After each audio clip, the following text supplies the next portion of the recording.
చూసుకోవచ్చు. ఇప్పుడే మనకి నాలుగో విడతకు సంబంధించి వైఎస్ఆర్ ఆసరా డ్వాక్రా రుణమాఫీ డబ్బులైతే సీఎం జగన్ గారు అయితే బటన్ నొక్కి విడుదల చేయబోతున్నారన్నమాట.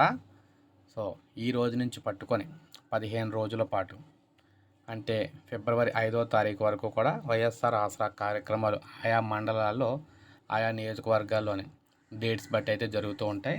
వైఎస్ఆర్ ఆసరా డ్వాక్రా రుణమాఫీకి సంబంధించి చెక్ను కూడా పంపిణీ అయితే చేస్తారు. ఈ రోజు నుంచి బటన్ అయితే నొక్కారు కాబట్టి ఈ రోజు నుంచి 15 రోజుల పాటు రాష్ట్రంలోని మహిళలందరికీ కూడా వారి ఖాతాలకు 4వ విడతలో డ్వాక్రా రుణమాఫీకి సంబంధించిన నిధులు అయితే విడుదలవుతాయి అన్నమాట. మీరు ఇక్కడ చూసుకోవచ్చు చిత్రంలోని. సో ఈ విధంగా మహిళలతో బటన్ అయితే నొక్కిస్తున్నారు ఏంటనేది ఇక్కడ మీరు చూడొచ్చు. మహిళలతో బటన్ అయితే నొక్కించడం జరుగుతుంది సీఎం జగన్ గారు. సో ఇది మనకి వైఎస్ఆర్ ఆసరా డ్వాక్రా రుణమాఫీ 4వ విడతకు సంబంధించి నిధులు అనమాట. ఇక్కడ మీరు చూసుకోవచ్చు లైవ్లోని డబ్బులు ఏ విధంగా అయితే వారి ఖాతాలకైతే డ్వాక్రా గ్రూపుల ఖాతాలకైతే జమ అవుతున్నాయి ఏంటనేది.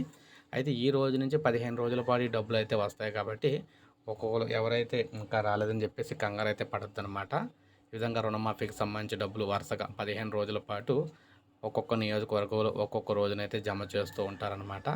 సో చెక్ని కూడా మీరు చూడొచ్చు. వైఎస్ఆర్ ఆసరా డ్వాక్రా రుణమాఫీకి సంబంధించి 4వ విడత చెక్ని కూడా రాష్ట్ర ప్రభుత్వం అయితే సీఎం జగన్ గారి చేతుల మీదుగా ఈ విధంగా అయితే పంపిణీ అయితే చేయడం అయితే జరుగుతుంది. సో ప్రతి ఒక్కరూ కూడా ఒక లైక్ చేయండి. అదేవిధంగా సబ్స్క్రైబ్ చేసుకోకపోతే మన ఛానల్ సబ్స్క్రైబ్ చేసుకోండి. ప్రతి ఆసరా పథకానికి సంబంధించి ఏ చిన్న అప్డేట్ వచ్చినా మీకు వీడియో రూపంలో మిస్ అవ్వకుండా అందిస్తూ ఉంటానన్నమాట మన ఛానల్ ద్వారా నేను.